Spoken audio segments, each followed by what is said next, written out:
ہمارے امام اہل سنت فاضل بریلوی رحمۃ اللہ تعالیٰ علیہ نے ہمیں یہی سکھایا ہے، خوف نہ رکھ رضا ذرا، تو ہے عبد مصطفیٰ۔ جو عبد مصطفیٰ ہوتا ہے اسے ڈرنے کی ضرورت نہیں ہے۔ خوف نہ رکھ رضا ذرا، تو ہے عبد مصطفیٰ، تیرے لیے امان ہے، تیرے لیے امان ہے۔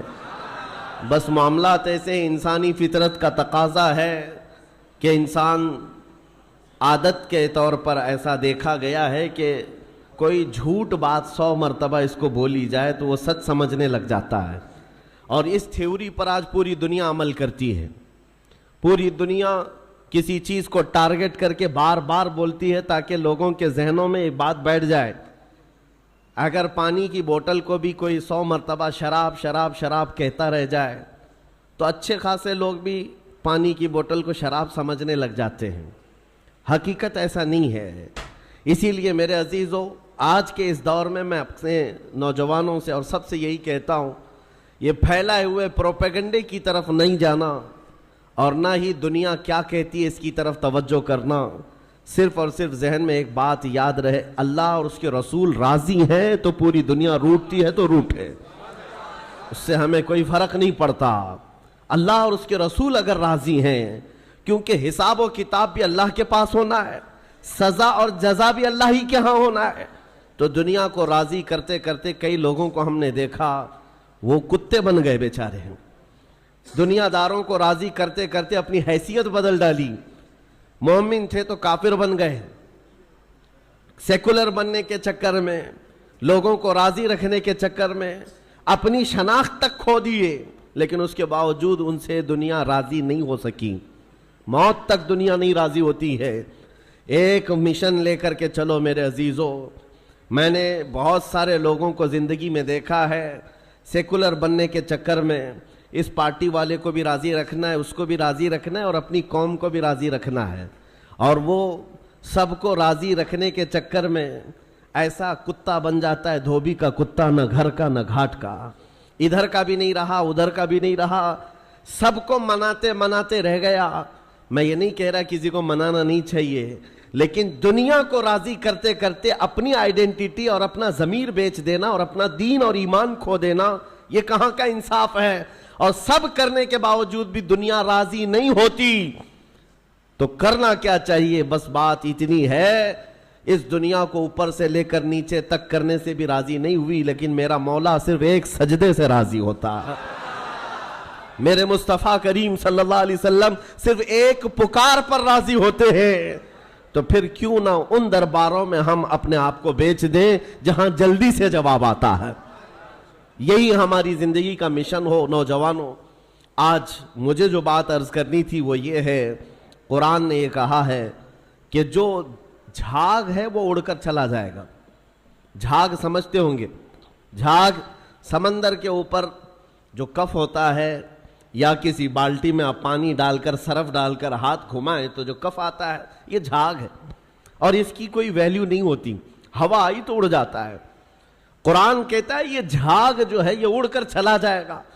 وَأَمَّا مَا يَنْفَعُ النَّاسِ، اور جو لوگوں کو نفع دینے والا ہے وہ ہمیشہ زمین میں برقرار رہے گا۔ اور نبی کریم صلی اللہ علیہ وسلم کی حدیث میں بھی یہ جھاگ کا لفظ ملتا ہے۔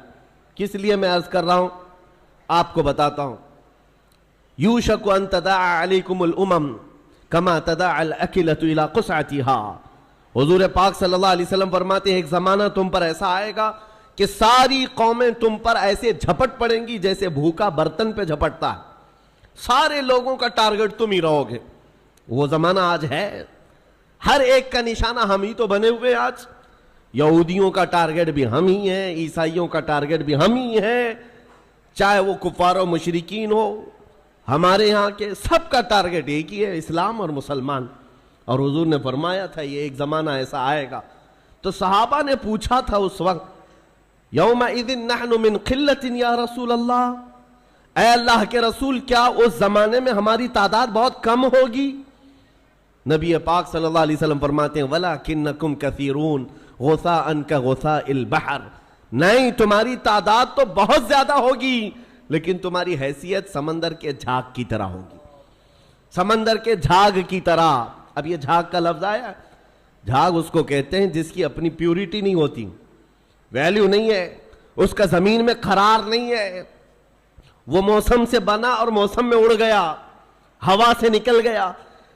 اور یہ آج کثیر تعداد کو دیکھ کر کے اندازہ ہو رہا ہے یہ جھاگ ہے، ورنہ پوری دنیا میں آج 100 کروڑ سے زیادہ مسلمانوں کی تعداد، آپ کو اندازہ ہے 1 ارب سے زیادہ کی تعداد مسلمانوں کی ہے. 57 ممالک اسلامی ہیں، اسلامی نام سے جو کنٹریز ہیں وہ 57 ممالک ہیں. اتنی بڑی تعداد، لیکن آج ہمت کیسی ہے غیروں کی، کفار و مشرکین کی، جس طرح سے وہ چاہیں مسلمانوں کے ساتھ آج کھیلتے ہیں، اور اتنی بڑی تعداد کے ہوتے ہوئے کوئی کچھ نہیں کر پاتا. وجہ کیا ہے؟ یہ جھاگ ہے. اس جھاگ کو پیورٹی میں بدلنے کی آج ضرورت ہے، تعداد نہیں. اسی لیے میں ایک جملہ اکثر کہا کرتا ہوں، اسلام میں کوانٹیٹی نہیں کوالٹی دیکھی جاتی ہے. اسی کوالٹی کا نام اخلاص ہے، اسی کوالٹی کا نام پیورٹی ہے. جو اصل چیز ہے وہ ختم ہونے آ گئی. آپ کو اندازہ ہے ایک وہ دور ہے جب رسول کریم صلی اللہ تعالی علیہ وسلم کے ساتھ صرف 1200 صحابہ ہیں، اور آپ کا ایک قاصد، حضور پاک کے ایک سفیر جو تبوک کے مقام پر جا رہے تھے. جو جنگ تبوک لڑی گئی ہے اس کی وجہ میں بتا رہا ہوں. نبی پاک صلی اللہ علیہ وسلم کے ایک سفیر اردن، جو آج کا جارڈن کہلاتا ہے، اس جگہ کی طرف رواں تھے. بیچ راستے میں ایک عیسائی گورنر نے پکڑ کر کے حضور کے اس صحابی کے ساتھ بدتمیزی کی اور ان کو دردناک انداز میں قتل کر دیا، بے دردی کے ساتھ شہید کر دیا. ایک سفیر، ایک صحابی کا قتل ہوا. خبر پہنچی مدینہ طیبہ میں، تو کیا اس کو عام طور پر لے لیا جائے گا؟ نبی پاک صلی اللہ علیہ وسلم کا ایک سفیر قتل ہو گیا، ایک صحابی قتل ہو گئے. نہیں میرے عزیزو، پورے مدینے میں ایسی ہوا پھیلی. دوسری صبح تھی، سارے مدینے کے ہر گھر سے نوجوان، ہر گھر سے سب باہر آئے اور نبی پاک صلی اللہ علیہ وسلم کے سامنے صفیں لگا کر کھڑے ہیں. آقا اجازت عطا فرمائے، آپ کے ترجمان اور آپ کے سفیر کے ساتھ جس نے کیا ہے، ہم اس کے پورے ملک کو الٹ کر کے آ سکتے ہیں، اس کی سلطنت کو ختم کر کے آ سکتے ہیں. نبی پاک صلی اللہ تعالی علیہ وسلم نے صحابہ کی صفیں لگائی اور اجازت دیا، خود بھی چل کر کے گئے. آپ تاریخ پڑھ کر کے دیکھنا جنگ تبوک کی وجہ کیا تھی. حضور اکرم صلی اللہ علیہ وسلم نکلے، 1000 اور کچھ صحابہ تھے، لیکن جیسے ہی ان کا رعب و جلال دیکھا، وہ جو سلطنت تھی بیزنطینی، اور اس وقت ابھی نبی پاک صلی اللہ تعالی علیہ وسلم قریب پہنچے بھی نہیں تھے کہ یہ جنگ چھڑ گئی. اور اس کے بعد ایسی جنگ ہوئی تھی، تاریخ شاہد ہے، نہ وہ گورنر باقی رہا، نہ وہ سلطان باقی رہا، نہ اس کی فوج باقی رہی. پھر صحابہ نے پرچم اسلام لہرا دیا. جس نے سلطنت اسلام کے خلاف انگلی بھی اٹھائی ہے، صحابہ کا ایک جم غفیر نکلا تھا. وہ ان کا احساس تھا، وہ ان کی پیورٹی تھی. جنگ بدر میں جب جا رہے تھے، پہلی جنگ تھی، صحابہ کے ساتھ حضور جا رہے تھے. پتہ ہے مدینہ طیبہ سے بدر کا میدان 160 کلومیٹر ہے، تقریباً 160-180 کلومیٹر کے قریب. پیدل چل کر کے گئے تھے. اور وہاں جانے کے بعد جو صحابہ ہیں ان کو حضور پاک نے ایک خطاب کیا تھا رات کو کہ اگر تم میں سے کسی کو مدینہ واپس جانا ہے تو چلے جاؤ. سختیاں بڑھ گئی، 1000 سے زیادہ کافر آ گئے، ہتھیار جنگ سب لے کر کے. تو صحابہ کیا کہتے ہیں جانتے ہیں؟ رات میں کھڑے ہو کر انصار صحابہ یہ کہتے ہیں، یا رسول اللہ ہم بنی اسرائیل نہیں ہیں، بنی اسرائیل نہیں ہیں جنہوں نے موسیٰ علیہ السلام سے کہا تھا آپ جائیے اور آپ کا خدا اور آپ مل کر کے لڑیں. ہم امت محمدیہ ہیں. یا رسول اللہ آپ تو بدر تک لائے ہیں جو 160 کلومیٹر کا سفر ہے. اگر میرے آقا آپ 1000 کلومیٹر دور یمن تک بھی لے جاتے، ہم میں سے کوئی پلٹ کر کے نہیں دیکھتا، آپ کے ساتھ چلتے. یہ صحابہ کا جو احساس تھا نبی پاک صلی اللہ تعالی علیہ وسلم کے ساتھ چلنے کا، وہ اسلام کو ایسا مضبوط بنایا ہوا تھا کہ کسی کو آنکھ اٹھا کر دیکھنے میں 1000 بار سوچنا پڑتا تھا.